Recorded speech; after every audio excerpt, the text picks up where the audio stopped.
الحمدللہ رب العالمین والصلاة والسلام علی سید الانبیاء والمرسلین وعلی آلہ واصحابہ اجمعین الی یوم الدین۔ الحمدللہ آج جمعۃ الوداع کا دن ہے، 1443 ہجری، 29 اپریل 2022۔ آج یوم قدس بھی ہے، اس کے حوالے سے بھی پوری دنیا کے مسلمان دعا کریں کہ اللہ تعالیٰ فلسطین کے مسلمانوں کو اسرائیل کے ظلم سے جلد از جلد نجات دلائے، آمین۔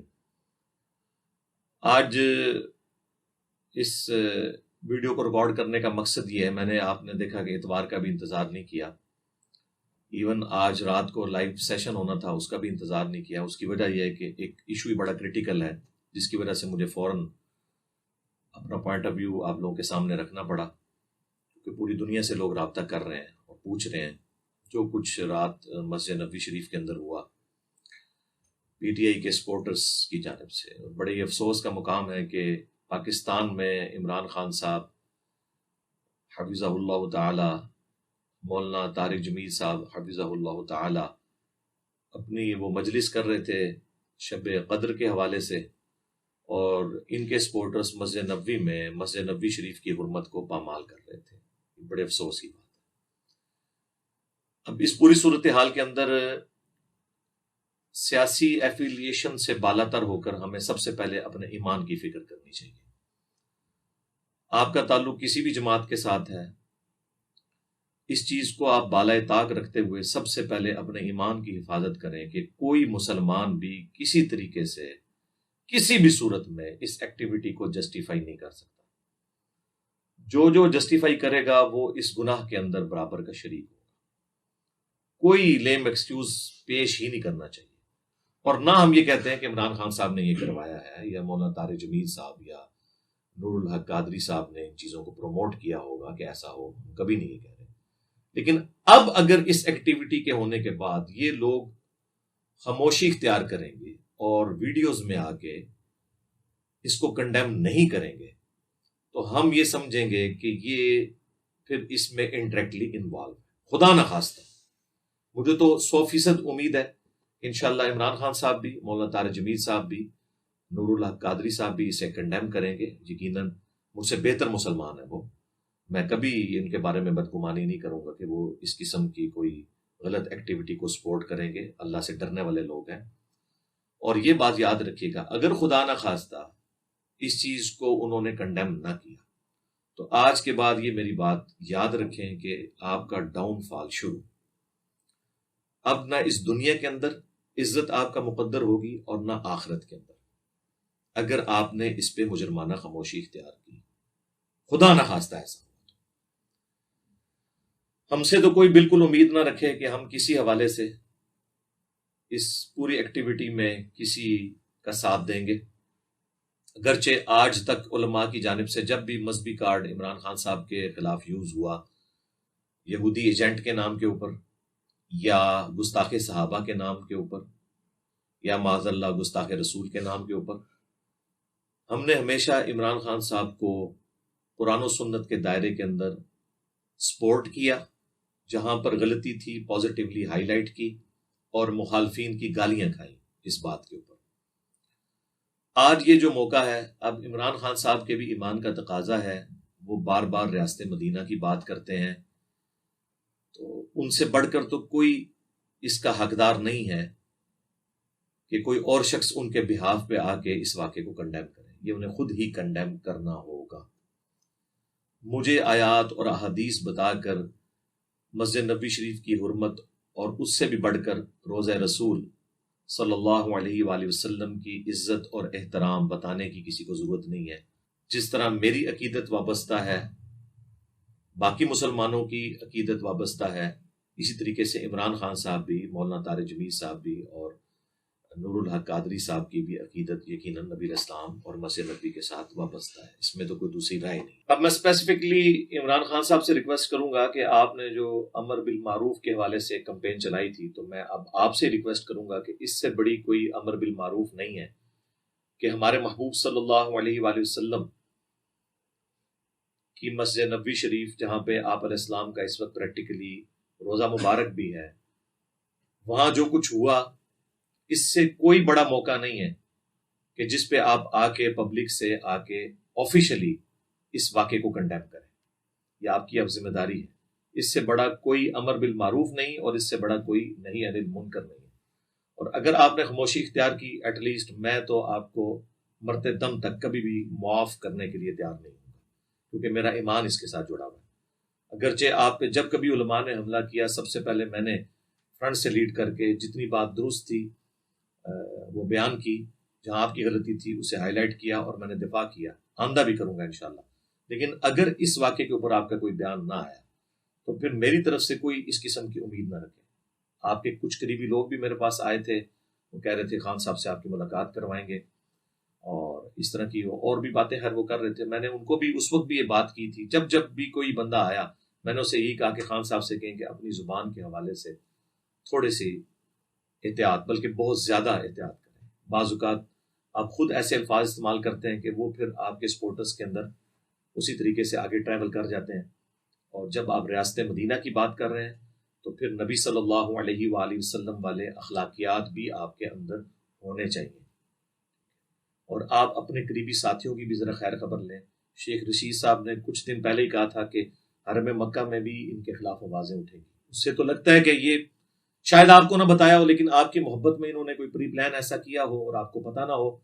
تو یہ اس قسم کے لوگ جو آپ کی کاز کو نقصان پہنچا رہے ہیں، یہ آپ کی جماعت کے اوپر خود کچھ حملہ آور بنے ہوئے ہیں. اپنی صفوں کے اندر انہیں تلاش کریں اور دیکھیں کہ ایسے لوگ بھی آپ کی صفوں میں موجود ہیں جن کا مذہب کے ساتھ کوئی لینا دینا نہیں ہے، اس کے باوجود وہ مذہبی کارڈ استعمال کر رہے ہیں. پچھلے دنوں دیکھ لیں وہ مفتاح اسماعیل صاحب کے حوالے سے جو آپ کی ایک ہے لیڈر، انہوں نے ٹویٹ کر دی تھی.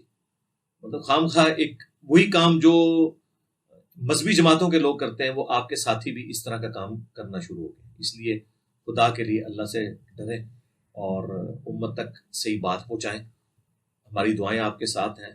اللہ تعالیٰ آپ کے لیے آسانیاں فرمائے. کوئی زندگی ختم نہیں ہو گئی ہے انشاءاللہ. اگر اللہ نے چاہا، پاکستانی عوام نے آپ کو سلیکٹ کیا تو آپ دوبارہ بن جائیں گے. لیکن خدا کے لیے ایسی لیگیسی چھوڑ کے جائیں کہ لوگ آپ کو یاد کریں، نہ کہ یہ ہو کہ آپ کے مخالفین جو پولیٹیکل جماعتوں کے لوگ ہیں یا ایون مذہبی جماعتوں کے لوگ ہیں، وہ آپ کی لائف کو اور آپ کے ماننے والوں کی لائف کو ونریبل کرتے ہیں اس قسم کی ایکٹیویٹیز کی وجہ سے. اور یہاں پہ میں یہ بھی عرض کروں کہ آپ کو پتہ ہے کہ سعودی حکومت نے بڑا سختی سے نوٹس لیا ہے اس کا. 60,000 ریال ہر بندے کو جرمانہ ہوا ہے، جو جتنے 150 کے قریب لوگ تھے.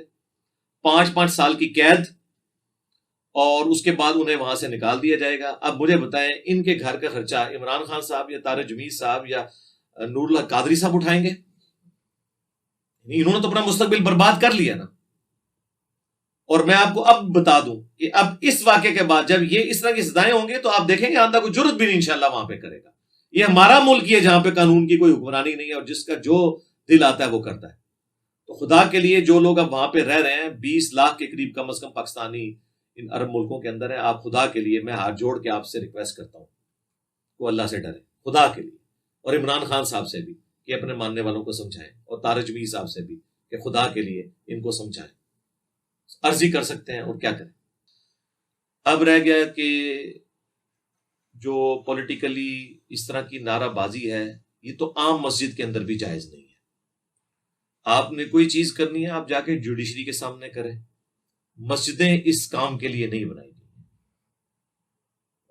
مسجدوں کا احترام ہر مسلمان کے اوپر فرض ہے. اور 3 مسجدیں یہ والی، ان کے بارے میں تو اسپیسیفکلی حدیث ہے صحیح بخاری اور صحیح مسلم دونوں میں، کہ اللہ کے محبوب صلی اللہ علیہ وآلہ وسلم نے فرمایا کہ 3 مسجدوں کے سوا ایکسٹرا آرڈنری ثواب کی نیت سے کسی اور مسجد کا سفر نہ کیا جائے سوائے ان 3 مسجدوں کے.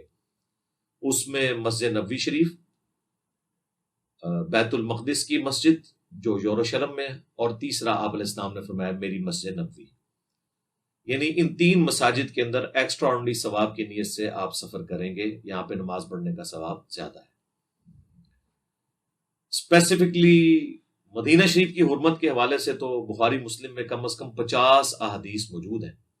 اللہ کے محبوب صلی اللہ علیہ وآلہ وسلم کی حدیث ہے بخاری اور مسلم دونوں میں، اے اللہ مدینے کی محبت ہمارے دل میں مکے کی طرح کر دے، بلکہ اس سے بھی بڑھ کر دے۔ اے اللہ مدینے کے مد میں، سا میں برکتیں عطا فرما۔ یہ میئرمنٹ کے انسٹرومنٹس تھے، جس طرح ہمارا یہ کلو گرام اور لیٹرز یوز ہوتے ہیں۔ بخاری مسلم کے الفاظ ہیں، اے اللہ تیرے ابراہیم خلیل اللہ نے مکے کو حرم بنایا تھا اور میں مدینے کو حرم بناتا ہوں۔ بخاری مسلم کے الفاظ ہیں، نبی الاسلام نے فرمایا، جس نے مدینے میں بدعت کو جاری کیا اس پہ اللہ کی لعنت، اللہ کے فرشتوں کی لعنت اور تمام لعنت کرنے والوں کی لعنت، اور قیامت کے دن اللہ تعالیٰ نہ اس کا کوئی فرض قبول کرے گا اور نہ کوئی نفل قبول کرے گا۔ پھر اسپیسیفکلی مسجد نبوی کے حوالے سے اس کا بھی جو پورشن ہے ریاض الجنہ، اس کے حوالے سے صحیح بخاری اور صحیح مسلم دونوں میں حدیث موجود ہے۔ نبی الاسلام نے فرمایا، میرے گھر سے میرے ممبر تک جنت کے ٹکڑوں میں سے ایک ٹکڑا ہے، جسے ہم ریاض الجنہ کہتے ہیں۔ اسی پہ امام بخاری نے باب باندھا ہے کہ قبر رسول سے ممبر رسول جنت کا ٹکڑا ہے، کیونکہ پریکٹیکلی اس وقت نبی صلی اللہ علیہ وآلہ وسلم اور ان کے جانثار ساتھی سیدنا ابو بکر و عمر رضی اللہ تعالی عنہما علیہم السلام کی قبریں اس ریاض الجنہ والے پورشن کے اندر ہیں۔ تو یہ جنت کے ٹکڑوں میں سے ایک ٹکڑا ہے۔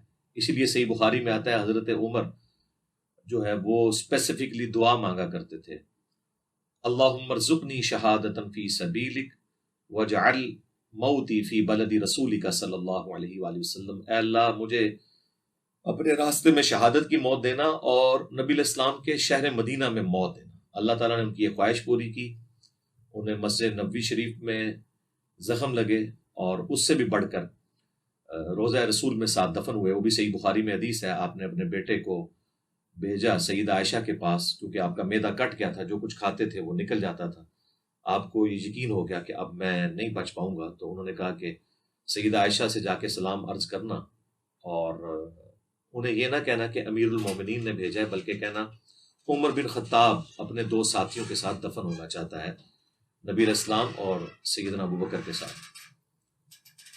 تو جب انہوں نے جا کے عرض کی تو سیدہ عائشہ نے کہا کہ یہ جگہ تو میں نے اپنے لیے رکھی تھی، لیکن آج میں عمر کو اپنے پہ ترجیح دیتی ہوں۔ عبداللہ ابن عمر نے جب یہ خوشخبری آ کے سنائی تو سیدنا عمر نے کہا کہ میرے لیے اس سے بڑھ کے کوئی چیز نہیں تھی کہ میں نبی الاسلام کے ساتھ دفن ہوتا، اور کہا کہ جب میں مر جاؤں پھر میری لاش کو لے جانا اور سیدہ عائشہ سے پوچھنا، اگر انہوں نے اجازت دی تو دفنانا، ادروائز مجھے بقیہ غرقد مسلمانوں کے قبرستان میں دفنا دینا۔ ہو سکتا ہے انہوں نے میرے روب کی وجہ سے اجازت دے دی ہو، یعنی یہ ان کی انٹینشن تھی۔ تو سیدنا عمر کا وہاں پر دفن ہونے کی خواہش اللہ تعالیٰ نے پوری کر دی۔ جامعہ ترمذی میں حدیث ہے کہ ہو سکے تو مدینے میں مرو، جو مدینے میں مرے گا میں اس کی شفاعت کروں گا۔ اور صحیح مسلم میں حدیث ہے کہ جو مدینے کے مصائب پہ صبر کرے گا میں اس کی شفاعت کروں گا۔ یہ تو اتنے زیادہ مطلب ہے۔ سیدنا عمر کے حوالے سے میں عرض کر دوں، صحیح بخاری میں ایک حدیث ہے کہ صائب بن یزید رضی اللہ تعالیٰ عنہ ایک صحابی ہیں، وہ کہتے ہیں کہ میں لیٹا ہوا تھا مسجد نبوی میں، مجھے ایک شخص نے آ کے اٹھایا، میں نے دیکھا تو سیدنا عمر تھے، اور انہوں نے مجھے کہا کہ وہ جو دو بندے ہیں نا جو آپس میں اونچی آواز میں گفتگو کر رہے ہیں، ان کو میرے پاس بلاؤ۔ بلایا گیا۔ یہ صحیح بخاری شریف ہے، یہ کہانی شریف نہیں ہے یا مولانا شریف نہیں ہے، یہ بخاری شریف ہے۔ تو جب بلایا گیا، اور یہ حدیث مشکات میں بھی موجود ہے، کتاب المساجد چیپٹر کے اندر، مسجد کا احترام کے حوالے سے جتنی حدیث ہے، تو آپ نے فرمایا تم لوگ کہاں کے رہنے والے ہو؟ وہ کہنے لگے ہم طائف کے رہنے والے ہیں۔ تو آپ نے فرمایا اگر تم مدینے کے رہنے والے ہوتے، یعنی اجنبی لوگ نہ ہوتے، اور تم مسجد نبوی کی حرمت کو سمجھنے والے ہوتے، تو میں تمہیں یہاں پر کوڑے لگواتا کہ تم رسول اللہ کی مسجد میں اپنی آواز کو بلند کر رہے ہو، یعنی نبی علیہ السلام کی مسجد میں۔ ابھی نبی علیہ السلام کی قبر مبارک کو تو ڈسکس ہی نہیں کیا انہوں نے، مسجد نبوی کے اندر آواز بلند کرنا بھی گستاخی ہے۔ یہ جو لوگ کہہ رہے ہیں نا جی وہ مسجد کا باہر والا پورشن تھا، اچھا جی باہر والا پورشن ہے تو وہاں جا کے پھر میلے ٹھیلے لگانے شروع کر دو گے، وہاں پہ قوالیاں کرنی شروع کر دو گے، وہ پورا پریمیسز جو ہے وہ مسجد نبوی شریف ہے۔ یہ آپ نے کون سے بہانے جو ہیں اپنے پولیٹیکل لیڈر کی محبت میں گانے شروع کر دی ہیں کہ اب آپ لوگ یہ فرق کریں گے، وہ چھتریاں نظر نہیں آ رہی ہیں آپ کو؟ وہ پریمیسز پورے کا پورا مسجد نبوی شریف کا ہے، اس کا پورا احترام ہے، اور وہ مدینہ شریف کا حصہ ہے۔ مدینہ کی حرمت کو تو پامال نہیں کیا جا سکتا اس طریقے سے۔ نبی علیہ السلام کا روزہ مبارک بھی اب پریکٹیکلی مسجد نبوی کے اندر آ چکا ہوا ہے، اور اس کے حوالے سے تو اسپیسیفکلی آیات ہیں قرآن حکیم میں سورۃ الحجرات کے اندر. آج بھی نئی کنسٹرکشن میں بھی ابھی سعودی حکومت نے پہلے تو ایک آیت لکھی تھی، اب انہوں نے دونوں آیتیں بلکہ ختم نبوت والی آیت بھی لکھ کے اوپر لگا دی ہے.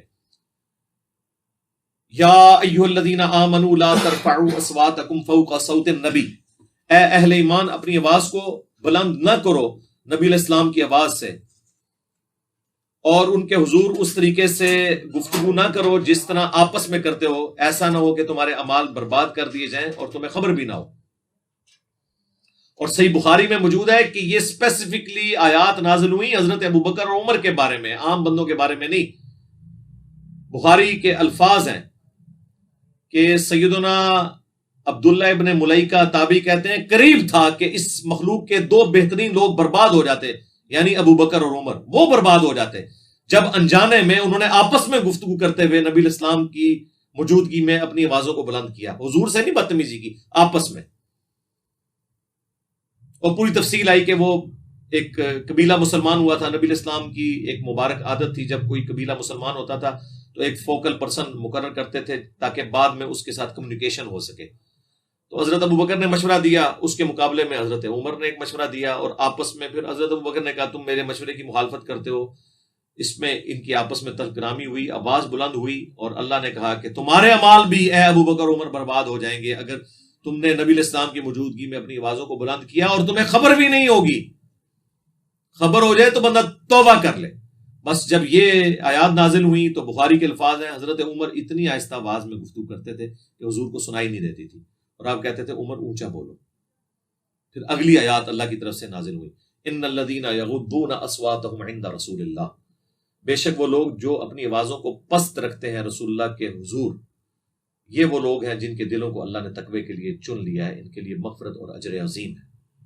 رضی اللہ عنہم اجمعین وعلیہم السلام اجمعین. لیکن انہوں نے پرفارم کیا. آج بھی آیات روزہ شریف کے اوپر لکھی ہوئی ہیں.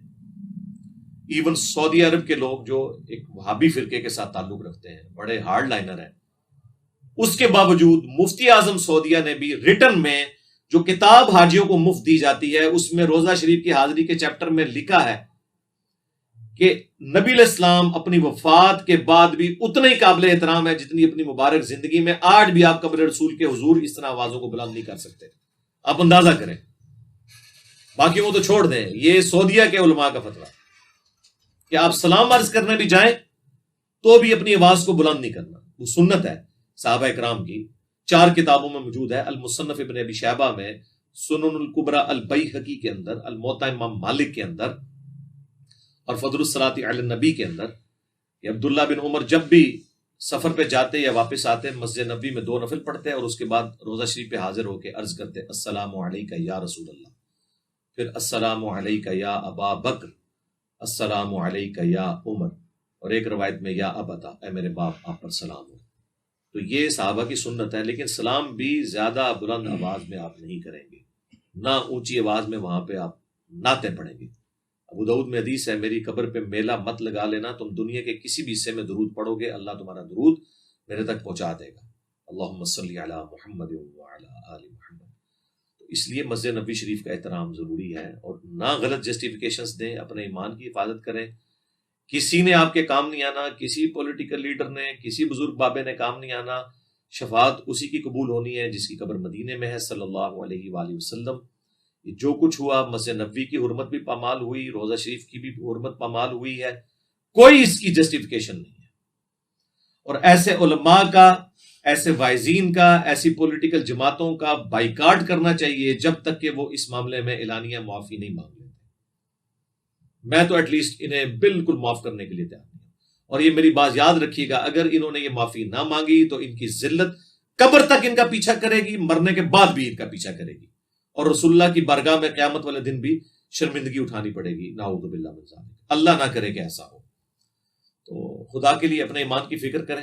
میں نے اپنی ورڈنگ اس لیے سامنے رکھ دی تاکہ کوئی لیم ایکسکیوزز ڈیوائز نہ کرے.